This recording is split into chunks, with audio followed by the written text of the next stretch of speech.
Number system का जो weightage है ना वो काफ़ी अच्छा होता है। अगर आप रेलवे आरआरबी एनटीपीसी की बात करोगे तो उसमें जो सबसे ज़्यादा क्वेश्चंस है ना वो नंबर सिस्टम से पूछे जाते हैं। तो मैंने सोचा मेरे पास और भी हैं, वो पूरे फिल हो चुके हैं, तो ये इसकी हालत काफ़ी गंभीर है होंगे एंड अपनी स्टडी भी अच्छे से कर रहे होंगे। इस वीडियो में मैं बताने वाली हूँ जिन लोगों का सिलेबस कंप्लीट हो गया है वो किस तरीके से टारगेट फॉलो कर सकते हैं और काफ़ी कम समय में रिवीजन, प्रैक्टिस, मॉक टेस्ट सब कुछ कर सकते हैं। तो इस तरीके का मैंने टारगेट बनाया हुआ है और किस तरीके से हमें पढ़ना है। और मैं ये भी बताने वाली हूँ कि मैं मैथ कैसे पढ़ती हूँ, किस टीचर को फॉलो करती हूँ। मैथ्स के लिए मैं आदित्य रंजन सर को फॉलो करती हूँ, लेकिन जब मैंने स्टार्टिंग करी थी ना तब मैं बादाम सर से पढ़ती थी। मैं सिर्फ 2 मंथ ही बादाम सर से पढ़ी थी, लेकिन फिर उनकी जो क्लासेस थी वहाँ से ट्रांसफ़र हो गई थी और वो मेरे लिए काफ़ी ज़्यादा दूर पड़ता था, इसलिए मैंने छोड़ दी थी। अगर मैं इनकी बात करूँ तो मुझे यहाँ पे 2 बुकलेट मिल गई थी और जिसमें कि हमारा अर्थमेटिक के सारे चैप्टर्स है। अर्थमेटिक उस टाइम पे चल रहा था, लेकिन फिर उसके बाद मैंने छोड़ दी थी, तो फिर मेरे टॉपिक कवर नहीं हो पाए थे। और फिर उसके बाद मैंने आदित्य रंजन सर को फॉलो किया, उनका मैंने पेड कोर्स लिया था और उनसे ही मैंने अपना फिर पढ़ना शुरू कर दिया था। और अभी मेरा एडवांस के 2-3 चैप्टर बचे हुए हैं और वो भी कंप्लीट हो जाएंगे। तो मेरे पास जो रिसोर्सेज है वो मैं आपसे शेयर करने वाली हूँ। बुक की बात करूँ तो मैं इसी बुक से अपने सारे क्वेश्चंस प्रैक्टिस करती हूँ। बाकी मैं सर की जो पीडीएफ रहती है उससे प्रैक्टिस करती हूँ, जो कि सर क्लास में अवेलेबल करवा देते हैं, जो भी वो क्लासेस लेते हैं तो उनसे मैं प्रैक्टिस करती हूँ। मैंने सीजीएल एग्ज़ाम के लिए प्रिपरेशन करी है, इसलिए मेरे पास एसएससी मैथमेटिक्स की बुक है। और रेलवे आरआरबी एनटीपीसी के बाद अगर मेरा इसमें नहीं होता है तो मैं सीजीएल को ही टारगेट करूँगी। और ये जो मेरी मैथ्स की बुक है मैंने जब ली है, ये जब मेरा 50% मैथ्स का सिलेबस कवर हो गया था उसके बाद मैंने ये एसएससी किरण पब्लिकेशन की बुक ली थी। और बाकी ये मेरा जो रिसोर्सेज है अगर आप देखोगे तो ये मेरे नोट्स कॉपी हैं, ये मेरी पूरी फिल हो चुकी है। और उसके बाद मैंने ये वाली कॉपी ली है, इसमें मेरे पास 2 कॉपी हैं और इसमें मैं अपने मैथ्स के नोट्स बनाती हूँ। और बाकी मेरे पास ये पीडीएफ है और ये लैपटॉप है, इस पर मैं क्लासेस वगैरह देखती हूँ एंड और जो भी पीडीएफ वगैरह रहती है वो सारी मेरी लैपटॉप में रहती है। और मेरे पास क्या है, और मेरे पास रजिस्टर है, ये रजिस्टर तो मेरे पास और भी हैं, वो पूरे फिल हो चुके हैं। तो ये इसकी हालत काफ़ी गंभीर है, काफ़ी बेकार हो चुकी है क्योंकि इनकी हालत तो ऐसी हो जाती है। और क्या है, और इसमें मैंने कुछ टारगेट लिखे हुए हैं, जैसे कि काफ़ी सारे एस्पिरेंट ऐसे हैं जैसे कि ना मैं जो टारगेट फॉलो करूँगी वो मैं यही टारगेट फॉलो करने वाली, क्योंकि ना मेरा जो सिलेबस है वो ज़्यादातर मेरा सिलेबस है वो कंप्लीट हो चुका है। मैथ्स का देखा जाए तो 2-3 चैप्टर बचे हुए हैं बस।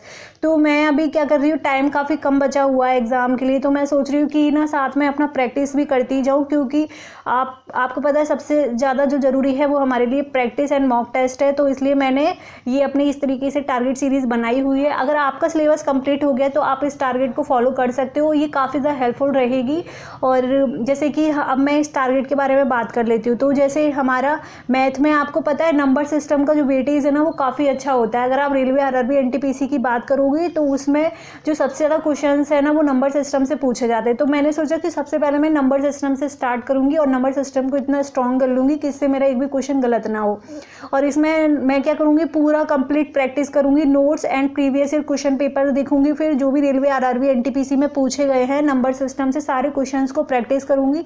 ये मेरा 1 डे का टारगेट रहेगा और इसको मुझे सिर्फ एक ही दिन में कंप्लीट करना है। तो अगर आपका सिलेबस कंप्लीट हो गया तो आप भी मेरी तरह इस टारगेट सीरीज़ को फॉलो कर सकते हो। एंड फिर उसके बाद रीजनिंग है, रीजनिंग में अगर आप देखोगे 2 से 3 क्वेश्चन हमारे क्लासिफिकेशन से पूछे जाते हैं।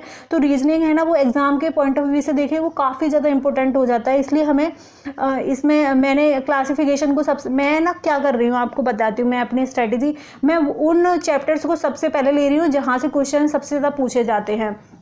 तो रीजनिंग में क्लासिफिकेशन से देखोगे तो अच्छे क्वेश्चंस पूछे जाते हैं, तो पहले मैं इसकी जो कंप्लीट प्रैक्टिस करूँगी। और साइंस में मैं अभी सेल और न्यूट्रिशन का पूरा कंप्लीट करूँगी नोट्स अपने, एंड देन उसके बाद मैं पीवाईक्यू सॉल्व करूँगी।